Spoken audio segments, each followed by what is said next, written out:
शिव के नंदन गणपति नाम हुनक अछियो।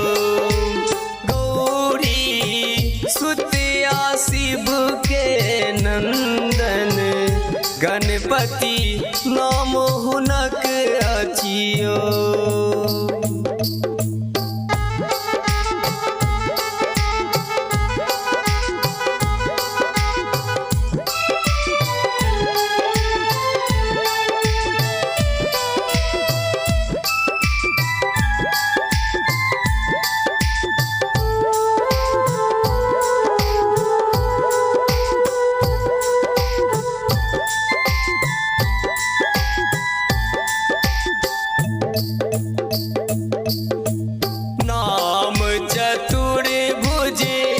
लंबोदर के रिधिया सिद्धि के वर के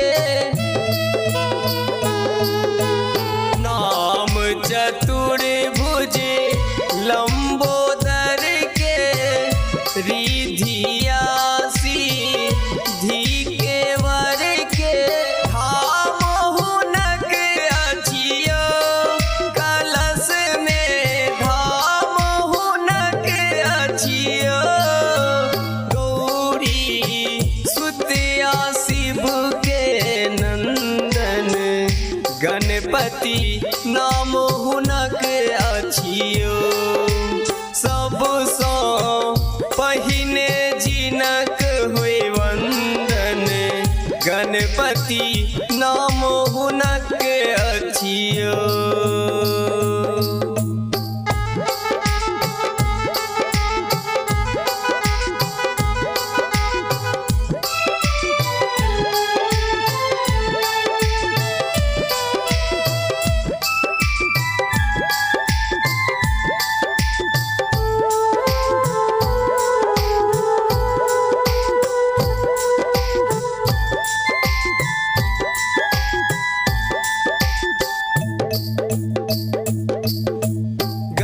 मुख पर छे तिलक सुशोभित मोदक भोग सँ होइ छथि मोहित।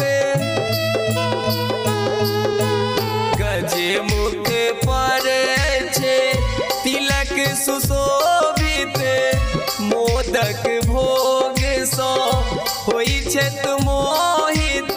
काम हुनक अछियो। हरण कष्ट काम हुनक अछियो। गौरी सुतिया शिव के नंदन गणपति नाम हुनक अछियो। सबसँ पहिने जिनक होय वंदन गणपति नाम हुनक अछियो।